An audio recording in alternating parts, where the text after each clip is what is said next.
WrestleMania is, to many, the biggest stage in all of professional wrestling. Its history is full of performers in their prime, duking it out for top championships at the peak of their physical condition. On the other hand, it has also provided chances for a bunch of middle-aged retirees to collect a big fat paycheck. All of these geriatric grapplers had an official match on a WrestleMania card while in their mid-50s or older. Some of them were background players in multi-person affairs, whilst others had proper one-on-one matches. Hell, some even competed for championships. As a heads up, we are limiting things to one entry per person, so only their latest appearance has been taken into account. I'm Adam Pacitti from Cultaholic Wrestling, and these are the 10 oldest ever WrestleMania performers. Join us. Number 10, Bushwhacker Butch at WrestleMania X7.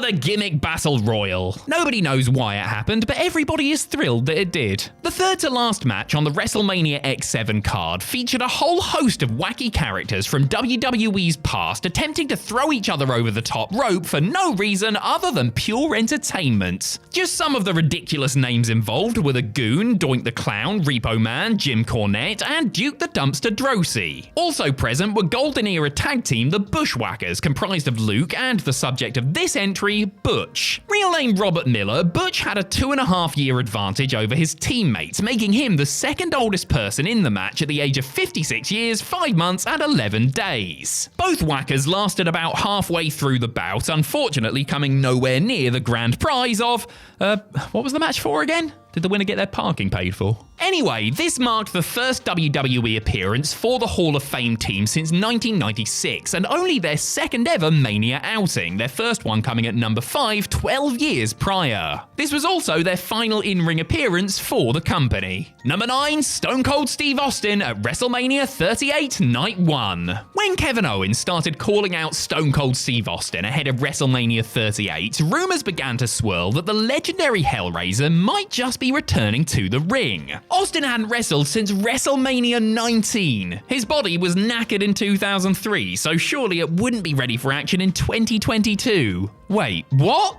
What? Yep, still annoying. What began as an episode of the KO show with the Texas Rattlesnake as a guest turned into a full-blown match to close out the first night festivities. At the age of 57 years, 3 months and 15 days, the Bionic Redneck locked up with Owens, brawled his way through the crowd, and even took a bump on the concrete floor. After a hard-fought contest, the Texas Rattlesnake stole KO's patented stunner finisher, that's a joke, please don't hurt me, made the cover and won his first wrestling match in almost 2 decades.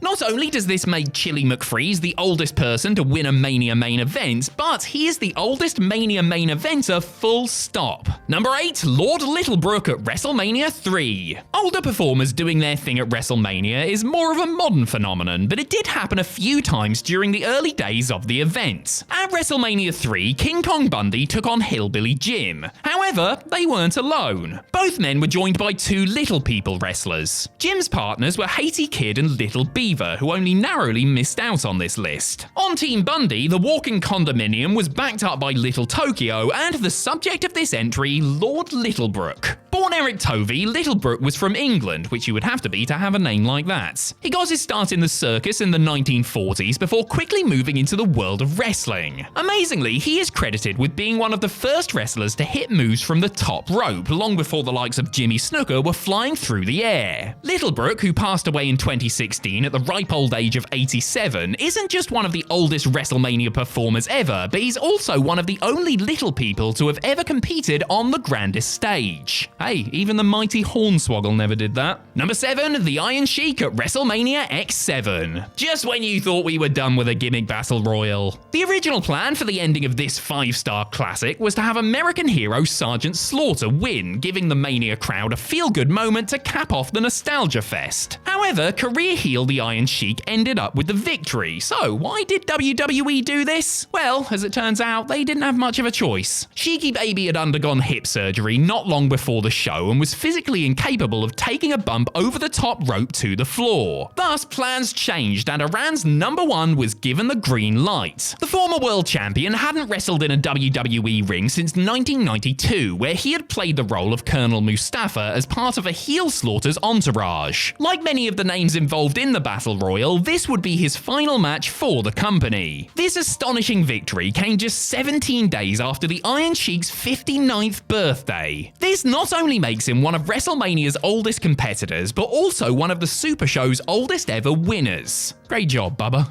Number 6, Ric Flair at WrestleMania 24. Going into WrestleMania 24, Ric Flair had been given an ultimatum. The next singles match he lost would be his last. The Nature Boy agreed to a match at Mania with none other than Shawn Michaels, realizing that this would probably be his final hurrah. This was Flair's chance to go out as a hero, to show the world why many people consider him to be the greatest wrestler of all time. And goodness gracious me, that is precisely what he did. At 59 years, 1 month and 5 days old, Flair gave one of the most emotionally charged performances of his career. He masterfully toyed with the audience's emotions, spending most of the match on the back foot, but occasionally tricking everybody into thinking he might actually just pull this off. Of course, we all know how this one ends. A defiant Flair begging HBK to put him away, only for Michaels to mouth, "I'm sorry, I love you," before hitting one last super kick. Flair might not have won, but he got to leave with his head held high. Number 5, Diamond Dallas Page at WrestleMania 32. Before WWE gave up on the idea forever, the Andre the Giant Memorial Battle Royal had a place on the main card at WrestleMania. There were a number of surprise entrants: basketball star Shaquille O'Neal, NXT call-up and eventual winner Baron Corbin, Tatanka for some reason, and future Hall of Famer Diamond Dallas Page. DDP's participation in this match was a complete surprise. He wasn't from the area, in fact he was from the other end of the country, and he lasted a handful of minutes before being eliminated by Connor of the Ascension of all people. He hadn't wrestled regularly for WWE since 2002, but had made a surprise appearance at the 2015 Royal Rumble. You know, the really good one. Him being there might have made zero sense beyond the nostalgia pop, but Page looked great in this random outing. He was 2 days shy of his 60th birthday and was still able to hit a diamond cutter with relative ease. This wouldn't be Page's last appearance for a major wrestling promotion, mind, as he competed in a 6-man tag on AEW Dynamite 4 years after this. Yoga Dad will outlive us all. Number 4, Jerry Lawler at WrestleMania 27. It is bonkers that Jerry the King Lawler joined WWE in 1992, and they waited almost 20 years to finally book him at WrestleMania. And it was against Michael Bloody Cole of all people. In the build-up to Mania 27, voted the greatest WrestleMania of all time by readers of Stupid Wrestling Fans Monthly, Cole began to antagonize his broadcast partner as part of his ill-fated heel persona. Finally, the Memphis native could stand no more, and the match was on. Cole versus Lawler with Stone Cold Steve Austin as the special guest ref. This bout is pretty infamous, and I really don't want to spend too much time talking about it, so I will just give you the bullet points. Lawler beats the piss out of Cole. Cole cries like a baby. The action goes on forever. Lawler wins. The anonymous Raw general manager overturns the result. Everybody gets stunned. Hey, at least Jerry got to join an elite club of people who have competed at the show of shows in their 60s. 61 years, 4 months, and 5 days old to be precise. So there you have it. Good things come to those who wait. Well, things do anyway. Not sure about good. Number 3, the Fabulous Moolah at WrestleMania 2. Remember when I said that old wrestlers didn't have matches at old manias? Here is another exception, courtesy of nicest woman ever, the Fabulous Moolah. At the very first incarnation of the Showcase of the Immortals, Moolah had been in the corner of women's champion Leilani Kai, who lost the belt to Wendy Richter thanks to interference from Cyndi Lauper. 1 year later, Moolah decided that the previous year's match had been too much about other people, so made herself the focal point. Having regained the title, Mae Young's best mate put it on the line against Velvet McIntyre in the opening match of the Rosemont portion of WrestleMania 2. Was it a good match? Well, it only lasted 85 seconds, so it was barely a match at all. At the age of 63 years, 8 months and 16 days, Moolah is far and away the oldest person to have been a champion at WrestleMania. Considering she would win the title again 13 years later, this doesn't actually seem that impressive. McIntyre was almost 40 years younger than Moolah, by the way, and I'm sure that she just loved getting punked out by a pensioner on pay-per-view. Number 2, Jimmy Snuka at WrestleMania 25.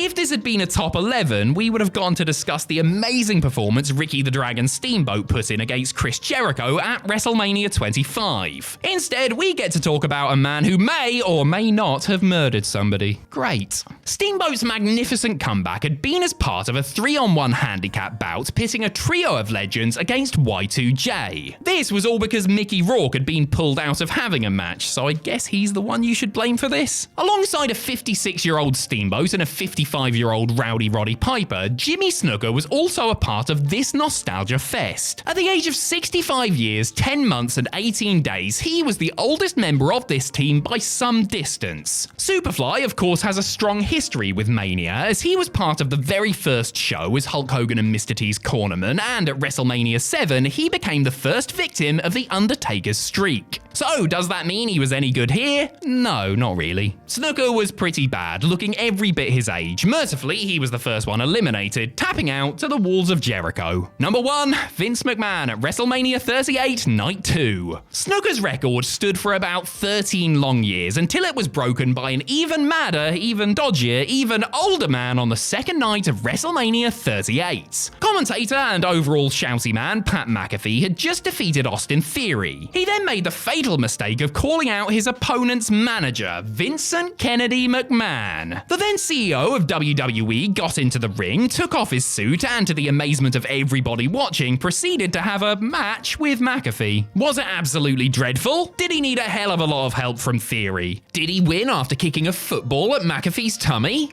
Yes, yes, and yes, but none of that mattered. Not only had Vince become the oldest person to win at Mania, but he had also become the oldest person to officially compete in a match there at the ludicrous age of 76 years, 7 months, and 9 days. 37 years after he had created the event itself, McMahon had scored his first ever Mania victory and had done so in quite some style.